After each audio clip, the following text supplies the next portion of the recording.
tempo, não. Vambora para o vídeo. Talvez a maior vitória do ano é o São Paulo não cair para a Série B do Campeonato Brasileiro. E assim vem sendo. Mas é um ano fracassado, melancólico.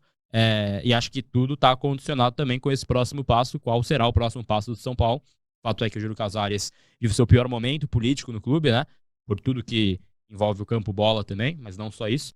E eu tenho muita preocupação com esse próximo passo. Para mim, tende a ser pior 26 do que foi 25. Uma realidade financeira do São Paulo e também de gestão, né?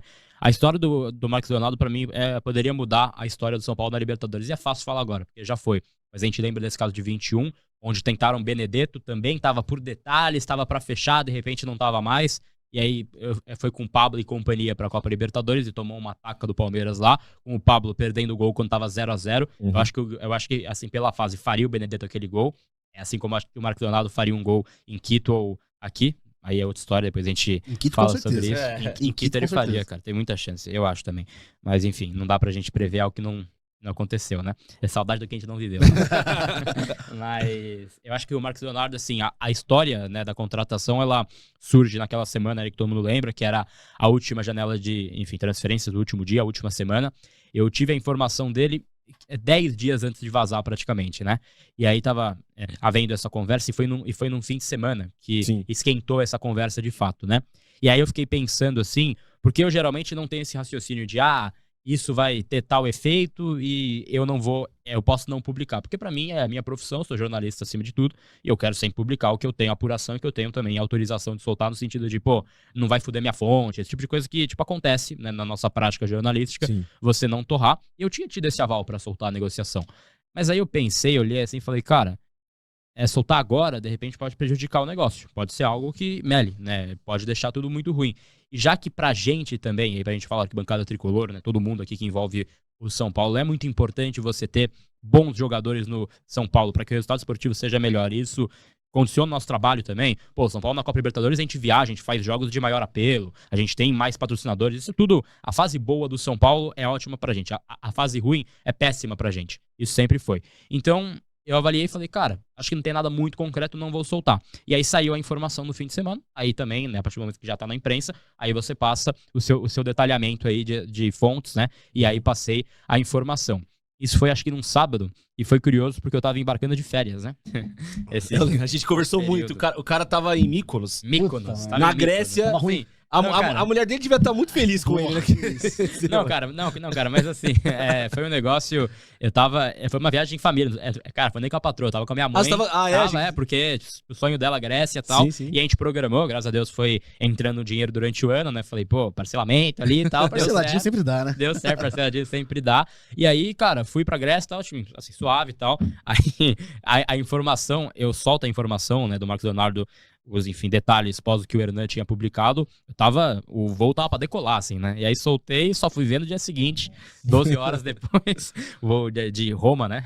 Que era, parada, pra ver, já tava repercutindo pra caramba e tal. E tinha uma confiança muito grande, eu cheguei a ouvir de duas pessoas grandes, assim, ele quer muito e eu nunca vi dar errado no estágio que tá. Então tava muito confiante, até tava tudo pronto, pode cravar as artes todas prontas, né? Pra fazer esse anúncio de fato.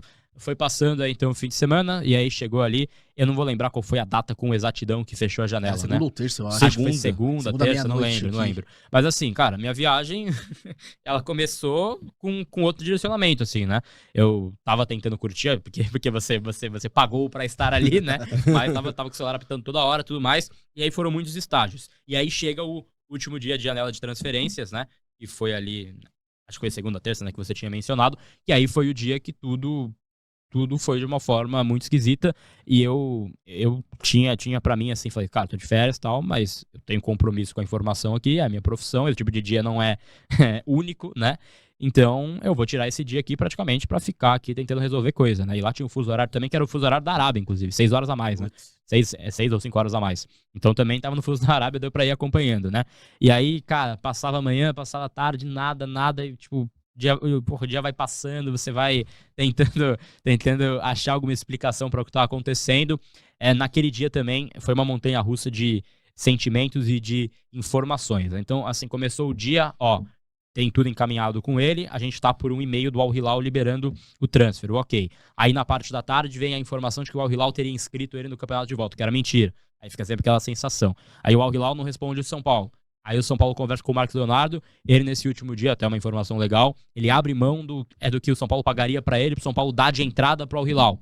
E aí o São Paulo tenta oferecer isso, não dá certo, vai conversando, o sheik árabe vai enrolando, e aí, cara, eu sei que gerou uma sensação pra torcida, porque quando eu encerrei minha apuração, que era a meia-noite do Brasil, na Arábia, na Grécia, onde eu tava também, era 4, 5 da manhã. Então assim, cara, aí ficava você falou, pô, já são aqui 10 horas da noite, lá já são 3 horas da manhã, eles estão conversando mesmo, será? Mas assim, é uma prática do Al Hilal, por ter executivos por vários pontos aí do mundo, né? Eles têm essa prática, tem outros negócios que já foram concluídos nesse horário, 2, 3 da manhã lá de Riad. Então não é algo único, né? Vale só passar isso. Mas o São Paulo foi conversando e tudo mais, foi tentando, e aí foi muito bizarro assim, porque as fontes elas iam conforme o dia pra elas também. Então, porra, de manhã, não, vai dar certo, a gente tá confiante, a gente vai fazer dar certo. Aí de tarde, tá difícil, vamos ver. Aí de noite deu um momento, acho que foi 7 e pouco do Brasil, que teve um papo onde o Al Hilal tava pra retornar, e aí era um dos intermediários ali que deram quase que um sinal de, pô, positivo. Acho que vai rolar. E aí os caras já passaram ali pra parte da imprensa, tipo, pô, quase tudo certo, a gente tá preparando anúncio, a gente tá muito confiante. Aí volta o papo, pediram pra esperar. Pede tempo. E vai pedindo tempo o próprio Al Hilal, e aí chega numa hora, você tá 10 horas da noite, fecha meia-noite. Tem o quê? 1h30 pra enviar o transfer, documentos, né? Até, enfim, conseguir formalizar. Mas o fato é que isso é algo que a gente noticiou na época e isso passou batido porque não deu certo. Mas ficou assessoria de imprensa, diretoria de futebol, jurídico, financeiro, todo mundo de plantão na Barra Funda, numa sala, esperando a resposta do Al Hilal. Isso, assim, deu errado, mas eu acho surreal esse movimento, porque em nenhum momento cogitaram mandar um cara pra Riad. Tipo assim, vai resolver como a situação? Só pro FaceTime, vai ligar, hein? Vai ligar. E, porra, vai lá, fala com o cara, entendeu? Total, né? O próprio Ronaldo Fenômeno, quando ele foi contratar o Matheus Pereira pro Cruzeiro, ele foi pra Riad. Ele mandou um cara, ou enfim, foi ele, né? Mas foi um cara do Cruzeiro lá pra conversar. Ele era do Al Hilal e tal. E assim, cara, também tava travada a conversa 2, 3 dias. Ele saiu em 12 horas o acerto. E é importante não é que o São Paulo não abriu conversas com o Medina. O São Paulo se colocou disposto. Você quer colocar o atleta aqui? Beleza, a gente conversa. Depois do clausura, a gente troca uma ideia. Só que aí, hoje, a visibilidade de hoje, a gente não tá falando do contexto histórico, né? O São Paulo é o maior clube do país e um dos maiores da América do Sul, quiçá o maior. Mas neste momento, o São Paulo, ele não vai disputar uma Libertadores da América e tem outras equipes hoje no próprio futebol brasileiro que vão disputar. Isso é vitrine, é evidência, eles vão valorizar o seu ativo. E por isso, por essa conversa que eu tive, o São Paulo hoje já não é mais colocado neste bolo. Tem Botafogo, tem Fluminense, tem outras equipes de olho na situação do Medina e o staff vai dar uma analisada, mas no mercado brasileiro, até conversando com o staff, eles têm um respeito muito grande, falaram, pô, São Paulo é gigantesco, vendeu vários atletas aí, é um ótimo time, gostamos muito do Crespo, mas o fator Libertadores pode pesar nesse quesito. Então, pelo que eu conversei com o staff, o São Paulo não seria uma opção para o Medina neste momento. Então, podemos descartar qualquer chance de Medina atuar no São Paulo Futebol Clube em 2026. O Savarino pode parar no Corinthians numa troca, né? O Corinthians teria conversas ali para contratação do atacante, meia, que chegou a ser conversado no São Paulo, só que ele mesmo não quis. E aí, meu irmão, vai ser um desabafo aqui. Se o São Paulo fez todo esse esforço, fez toda essa novela para contratar o Savarino, e a alegação do Savarino foi que os seus familiares estavam satisfeitos no Rio de Janeiro, por isso não haveria uma troca.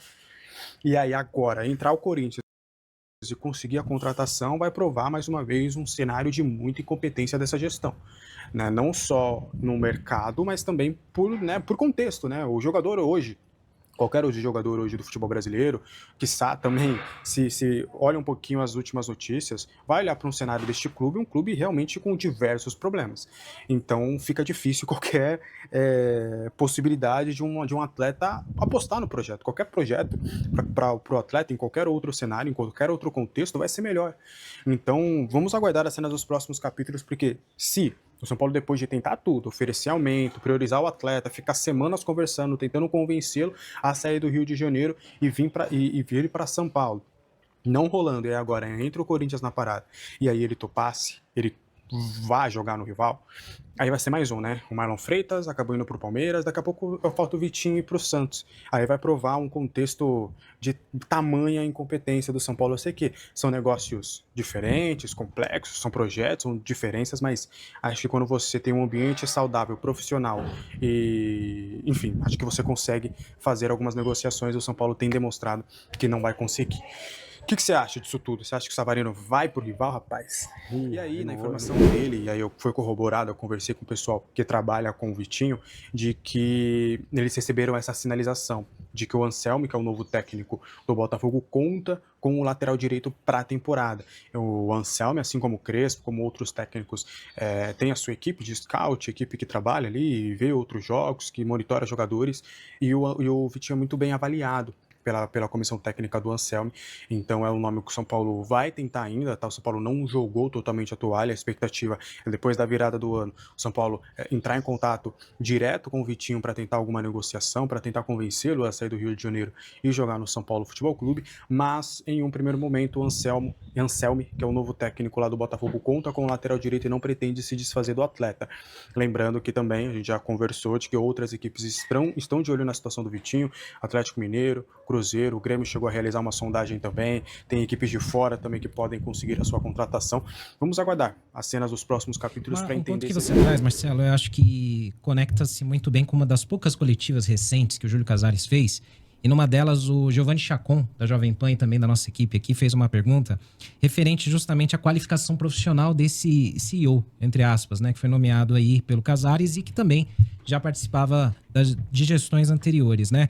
Como que como que vocês viram internamente essa nomeação? Como que esse processo foi feito e como que chegou o Márcio Carlomagno? Porque para o torcedor ele é uma figura que surgiu, que brotou agora recentemente, mas ele está há muitos anos no clube, né? Ele está há muitos anos no clube, ele era sócio do clube, ele chegou a ser conselheiro e daí, na época do novo estatuto, quando ele foi contratado pela gestão Leco, ele teve que pedir licença e abrir mão do conselho e depois, na nova gestão, ele foi cada vez sendo promovido, mas o cargo era o mesmo, ele tinha a mesma função. Ele era o cara que passava tudo. Qualquer e-mail que tem lá dentro do São Paulo, de qualquer setor, ele é copiado. De qualquer coisa, há muitos anos, assim. Então foi dado um poder a ele muito grande, muito grande. Então, assim, ele é muito responsável por tudo que vem acontecendo também até então. Mas ele é um cara de carreira do clube, assim, ele não tem, até onde eu sei, ele não tem uma profissão fora, um currículo fora muito grande, uma coisa vencedora ou de uma atividade profissional. Ele fez carreira lá dentro do São Paulo. Assim como muitos outros fazem isso, vivem do São Paulo há muitos anos, né? Sim, exatamente. O Luca e o Nicolas são dois jogadores que foram inscritos, mas a tendência é que eles não joguem o início da Copinha pelo São Paulo. Por quê? Eles devem se apresentar na Barra Funda no dia 2, o São Paulo sai no dia 4 na Copinha, eles devem se apresentar na Barra Funda dia 2, se não dia 2, nos próximos dias eles devem se apresentar lá para fazer a pré-temporada com o time profissional. O São Paulo segurou essa lista, essa divulgação dessa lista, por conta disso, estava aguardando para ver quem a Barra Funda ia chamar, quem o profissional ia precisar, mas como as coisas não andaram na velocidade que todo mundo esperava, o São Paulo decidiu inscrevê-los e deixar eles lá, mas a tendência é que eles subam, façam a pré-temporada como profissional e desçam para jogar em fases mais adiantadas da Copinha, com autorização aí do Hernan Crespo. Então não esperem ver Lucas e Nicolas, pelo menos esses dois, já de início, jogando na Copinha. Talvez...